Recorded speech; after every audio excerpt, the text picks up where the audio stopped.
അപ്പൊ നമ്മുടെ കണ്ണിന് അള്ളാഹു സുബ്ഹാനഹു വതആല അത് കറക്റ്റായിട്ടുള്ള ഒരു ലെൻസാണ് അള്ളാഹു സുബ്ഹാനഹു വതആല നൽകിയിട്ടുള്ളത്. അതായത് ഇപ്പോൾ നമ്മുടെ ആ പ്രകാശത്തിന്റെ സ്പെക്ട്രത്തിലും ആ അൾട്രാ വയലറ്റിന് മുകളിലുള്ളതും അതേപോലെ തന്നെ ഇൻഫ്രാറെഡിന് താഴെയുള്ളതും അത് രണ്ടും അള്ളാഹു സുബ്ഹാനഹു വതആല ഹൈഡാക്കി വെച്ചിട്ടുണ്ട്.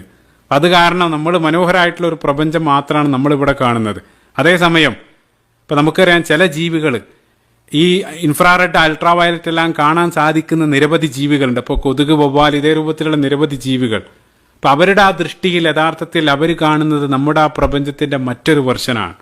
സുബ്ഹാനല്ലാഹ്, ചിന്തിച്ചു നോക്കുക. അതായത് ഒരേ ലോകത്തിന്റെ വ്യത്യസ്ത വെർഷനുകളാണ് വ്യത്യസ്ത ജീവികൾ കണ്ടുകൊണ്ടിരിക്കുന്നത്. അപ്പം നമ്മൾ കാണാത്ത പലതും അവർ കാണുന്നുണ്ട്. അപ്പം നമുക്ക് യോജിച്ച ഏറ്റവും മനോഹരമായിട്ടുള്ള ആ ഒരു കാഴ്ചയാണ് അള്ളാഹു സുബ്ഹാനഹു വതആല കാരുണ്യമായിട്ട് നമുക്കെല്ലാം നൽകിയിട്ടുള്ളത്. പലതും അള്ളാഹു സുബ്ഹാനഹു വതആല നമ്മളിൽ നിന്നും മറച്ചു വെച്ചിരിക്കുകയാണ്.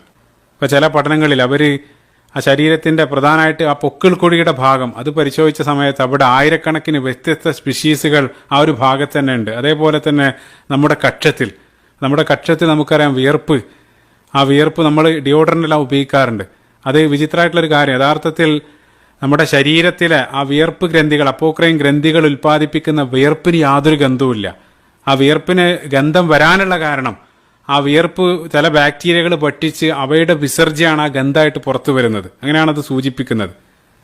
ഇതേ രൂപത്തിലുള്ള കാര്യങ്ങൾ അത് ഭക്ഷിക്കുന്നു. അതേപോലെ തന്നെ നമ്മുടെ ശരീരത്തിൽ നശിക്കുന്ന ഡെഡ് സെല്ലുകൾ, നശിക്കുന്ന കോശങ്ങൾ, അതും ബാക്ടീരിയ ഭക്ഷണമാക്കുന്നുണ്ട്. നമുക്കറിയാം ദിനേന 40,000 ഡെഡ് സെല്ലാണ് നമ്മുടെ ശരീരത്തിൽ നിന്ന് കൊഴിഞ്ഞു പോകുന്നത്. അതായത് വർഷത്തിൽ 2 കിലോ അതായത് ഡെഡ് സെല്ലുകൾ നമ്മുടെ ശരീരത്തിൽ നിന്ന് കൊഴിഞ്ഞു പോകുന്നുണ്ട്. അപ്പോൾ നമ്മൾ ചില സമയത്ത് റൂമെല്ലാം അടിച്ചു വാരുന്ന സമയത്ത് ചില പൊടി പോലെയുള്ള പദാർത്ഥങ്ങൾ കാണാറുണ്ട്. അത് യഥാർത്ഥത്തിൽ നമ്മുടെ ശരീരത്തിൽ നിന്ന് കൊഴിഞ്ഞു പോകുന്ന ഡെഡ് സെല്ലുകളാണ്. അതാണ് പലപ്പോഴും ആ ബാക്ടീരിയകൾ ഭക്ഷണമായിട്ട് ഉപയോഗിക്കാറുള്ളത്.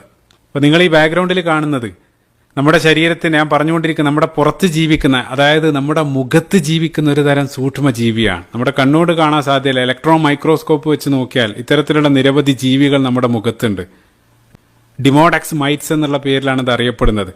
അത് നമ്മുടെ മുഖത്തുള്ള ആ ചർമ്മത്തിന്റെ ആ സുഷിരങ്ങളിൽ, ആ സ്കിൻ പോറുകളുടെ അകത്താണ് അത് ജീവിക്കുന്നത്.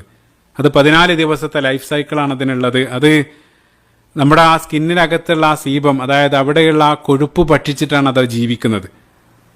അതിനെ സംബന്ധിച്ചുള്ള പഠനങ്ങളിൽ അവർ പറയുന്നത്, നിരീക്ഷിച്ച സമയത്ത് രാത്രി കാലങ്ങളിലാണ് അത് പുറത്തു വരുന്നത്. രാത്രി പുറത്തു വന്നിട്ട് അത് നമ്മുടെ മുഖത്ത് വെച്ച് അത് ഇണചേരുകയും ചെയ്യുന്നു എന്നുള്ള ആ രൂപത്തിലാണ് അത് ജീവിക്കുന്നത്. അത് നമ്മുടെ എല്ലാ മുഖത്ത് ഈ രൂപത്തിലുണ്ട് എന്നുള്ള. എത്രത്തോളം എന്ന് വെച്ചാൽ നമ്മുടെ ഓരോ സ്ക്വയർ സെന്റിമീറ്റർ ചർമ്മത്തിലും ബില്യൺ കണക്കിന് ഇതേ രൂപത്തിലുള്ള ബാക്ടീരിയകളാണ് നമ്മുടെ പുറം വശത്തുള്ളത്. ചിന്തിച്ചു നോക്കുക.